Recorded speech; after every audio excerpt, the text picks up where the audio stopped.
Good evening. Good evening and welcome back. Yes, welcome back to another M&M TV video. And my viewers and subscribers, we brought you a poll result about 2 weeks ago where it is said that the JLP was about 5.8 percentage point ahead of the PNP.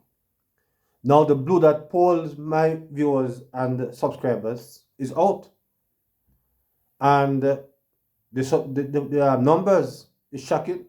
Yes, shocking indeed, my viewers and subscribers. You're going to hear from the Blue Dot pollsters. Yes, you're going to be hearing from Mr. Cliff Hughes. Yes, I would not call him, what some bloggers are calling him, because we all make mistake. Yes, all of we, make mistake, and it wasn't him fault so much where he called the election in February for the PNP, because he was given some instruction and he was following those instructions. Yeah. So Mr. Cliff Hughes and Mr. George Davis with the pollster is there on Nationwide 90 FM this evening, and he was talking about the numbers. Yes, and the poll numbers is showing the Blue Dot pollster is back from the field, my viewers and subscribers, and it is showing the JLP a 6 point ahead of the PNP, my viewers and subscribers. Shocking indeed. But you're going to hear how it breaks down. So let's get to Mr. Cliff Hughes and the Blue Dot pollsters as them break down it for you, that you can understand in more clear terms. So let's hear from Mr. Cliff Hughes at this time with his pollsters. 3 minutes after 6 o'clock, election 2025, the race for Jamaica House, the first edition of the nationwide Blue Dot polls powered by Total Tools for 2025. We're giving you the big results. I'm Cliff Hughes. And I'm George. And we have Chief Consumer Insights Officer at Blue Dot, Janae Stevens. Now, Taylor. Jenny Stevens Taylor. Sorry, beg your pardon, Mr. Taylor. The big question, the party standing. The question, which party's candidate would you vote for if elections were called today? And remind us, the polls were done between January 21st and February 1st. Good. Yes. Over to you, Mrs. Taylor. All right. So the governing JLP holds a 6-point lead over the opposition PNP, but the largest share of voters remain undecided. So let's start with that undecided vote part before we get into the actual party standings. The largest share of voters, 36% of the persons polled, indicated that they are undecided at this time. We know an election is due this year. We know it will happen by September, as is due. And yet, at the end of January, more than a third of the electorate are undecided or have indicated, I probably won't vote because I can't make up my mind. Mm-hmm. Right? That is more than the proportion of persons in favor of either party. So that is a significant number. For the election not to come down simply to whomever can mobilize their base, that 36% needs to go down by the next edition of this poll as we get closer and closer to the impending election. But quick question before you go to the other two big areas. The 38% of undecided. 36. 36, beg your pardon, which represents the largest vote share, you say. Yes. How does that compare to the undecided representation ahead of the 2020 general election? You don't have that data? I probably have that data, but I don't have it visualized. All right. No problem. But because what I wanted to draw a contrast with was at this point, where I can't say we're close to the election. I know it's coming in September. Right. So that it's last due by no later than September. Yeah. Right. So that would be a more accurate comparison once the elections are called and we the date is known, right? sort of last poll before we head Yes. to the polls, Yes. that comparison would be fair, because by that time the campaigning would have been in full swing and people would know what the issues are, the manifestos would be on the table, and people would have information Yeah. to make up their minds. And Cliff, we are not data scientists, but you know this political science rather well. You know that when the nomination day announced, date call, all of those known, that's when the parties start to chisel away at the undecided block with defined messages tailored to various segments in that undecided block. So to have the undecided so big at this time is nothing strange. Nothing strange. And that has been the pattern from the 70s when Stone was doing polling. Yeah. And then that undecided block tends to come down, as you say, George, the closer we get to election day. Right. And the parties move in on them, laser focus to get as many of the undecided voters to break for them. That is when the campaign effectiveness begins to really become very important. Who is the better campaigner? Yeah? There was a time when it was generally accepted that the PNP as a political organization was a better campaigner. They would start a campaign 3, 2, 4 points behind and close the gap on the Labour Party. That has flipped in the last 15 years, I would say 10 years, where the JLP has become better campaigners, better organizers. Yeah, I don't know if that will stand up because so many of them have gone into government and have left Belmont Road, while the PNP out of government has been staying on the road and at 89 Old Hope Road. Parties tend to grow weaker in government Right. and stronger in opposition. All right, well, we will wait to see, and we'll certainly see the effect of that being reflected once we head back to the field. But turning our attention now to where do the two main political parties stand against each other, and the JLP is ahead. And this difference is significant because, again, reminding the audience, the margin of error is 2.5%. So when we're looking at differences, it has to be 2.5% or more for it to be considered worthwhile, right? Worthy of mention. And this certainly satisfies that with a 6% lead in favor of the JLP. So 34% for the JLP, 28% of potential voters would cast their votes for the PNP. Right, That's so that's 6-point lead. it is a 6-point lead. And well outside the margin of error. Well outside of the margin of error, and if we look at the data over time, the trend line. it is a doubling of the margin from the last poll. So the last poll, we had a margin of error of 3% for that poll, and the difference between the two leading parties, the two main parties, was also 3%. 31% for the JLP and 28% for the PNP. So that difference of 3%, exactly equal to the margin of error. We called it what, Cliff? A political dead heat. Yes. Right? Now the JLP has opened up that lead, and that's where the movement happened on the JLP side, because as you see on the graphic in front of you, Yes. the PNP would have also earned 28% of voter intentions in the last poll in September of last year. So that 28% has actually been holding firm since a year ago. February 2024, September 2024, now February 2025, 28% of the electorate indicating that they would vote for the PNP. So they have rebounded from very low numbers in September 2022 at 18%. That's the lowest we saw it. Now they're up to 28%, and they're holding on to it. That speaks to consistency. Or may I say, Madam Data Scientist, they've stalled. I will let you say that. According to my numbers, that is consistency. Yes. No, but we can say, because that's what I was preparing to say, that it suggests that because here's the thing, between September 12th, for September 2023, February 2024, and September 2024, the JLP was the one, Cliff, that stalled, because for both those three surveys that Blue Dot did, the JLP never moved from 31%, stuck in one gear that they couldn't get out of.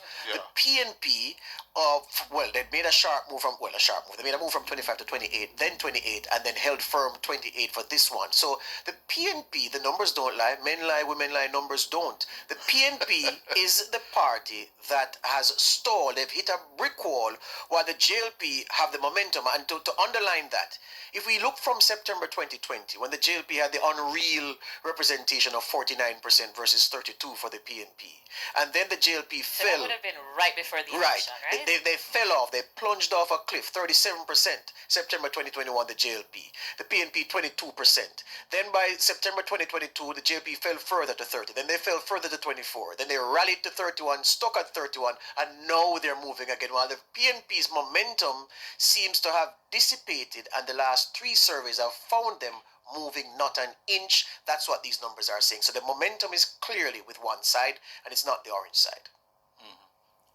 All right, so that's looking at it over time.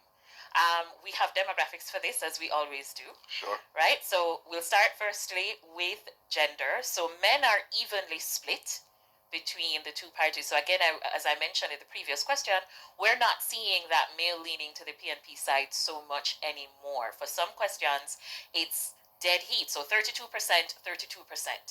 right? So that is clear, even split there. And then when we look on the other side, the women are still in favor of the wholeness-led JLP. 36% of women would cast their vote for the JLP compared to only 24% who would cast their vote for the PNP. So the men are evenly split and the women are carrying the swing, if you want to use that term. When we look at the undecideds, though, there's still more women to convince. So that other large bar at the bottom there, 38% women undecided compared to 33% men undecided. So still quite a significant share of women to make up their minds. And that must be a troubling sign for the PNP, and makes it even more of an imperative for them to convince women voters to look in their direction. Traditionally, and these polls confirm it, the women have been more inclined to the JLP and to Andrew Holness as a political figure. When we look at his favorability numbers, we see that same sort of trend where he has higher favorability among women than among men. So when women are making up a significant block of your undecided, you really need to speak to those women, because you are not only needing to convince them of why your platform is worthwhile, but you need to turn their attention away from where they have typically gone. Yeah, here's the thing. I know it's seat by seat, and it's not 228 divisions as you had for the local government elections. It's 63 constituencies.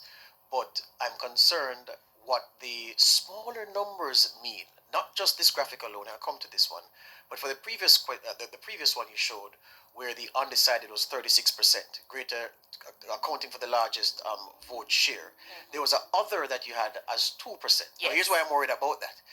This is a country that has had 2 elections in recent times, won by 1 seat. And of course, when the PNP won for the first time, they got home by 4 seats. So margins matter. And although this country is not one historically over the 18 elections we've completed so far, which has close elections, they are rare events. When it tight, it tight. And I wanted to know if those things that we aren't paying attention to, the other that you have as 2%, and then the small representations you have in that graphic, if it means anything that we should take note of. Right now, no, because I want to say that 2% is 3 parties.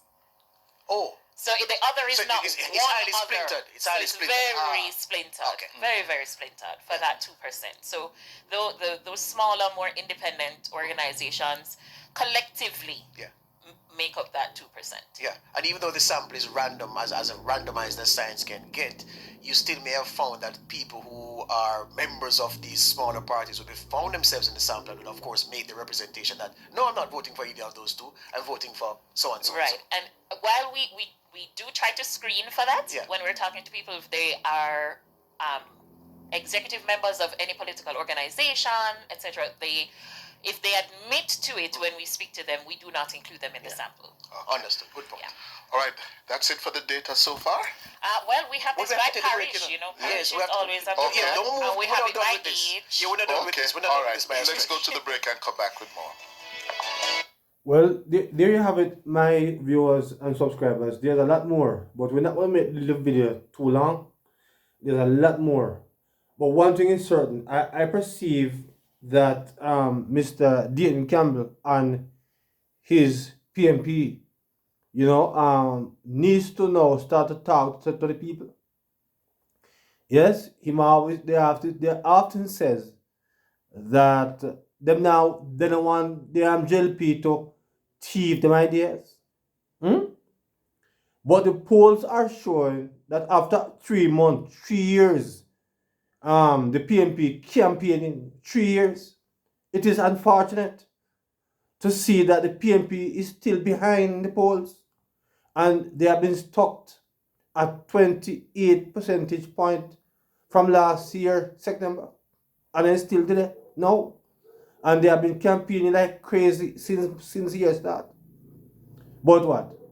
The PNP have been campaigning, but they not because they now put out no ideas how they will push the country forward if they become the next government. They're only cursing and carrying on. Right? So even though the polls, somebody say the real poll is a poll on the election day, and I would agree. But if this poll went the other way, the PNP they would have been excited. Yes, they would have been happy to know that they are now favorable in the polls. But it's an indictment really on the PNP to be campaigning for all these times and still behind so much. Yes, it is very sad that they have been campaigning so hard almost every day. The PNP them is out on the road campaigning, meeting people, greeting people. But the polls are not showing that Mr. Golden is making any significant headway at all. My viewers and subscribers, it is instructive, yes, but you have to really await the real poll on the day. But if I was a JLP supporter, I would be, the happier, to hear this kind of result. It shows that my government would have been working. Yes, they have been working. So I mean, the PNP now a full time now them start talk up about what they are going to do if they don't get the chance. And I think the PNP they might wait too late because they are saying that they don't want the JLP with teeth and ideas. But the JLP is out there putting out what they are planning, if they get a third term. But the PNP only a chat. The PNP only a curse and a trace. But they now put out them plans that if they get the chance, who is going to vote for the PNP who is sensible? And the PNP not putting out anything. Them now tell you, say, boy, me I going to do this, me I going to do something that, me I going to do that.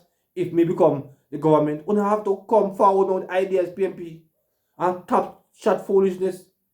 Say, oh no one, they have a thief on the ideas. Yes?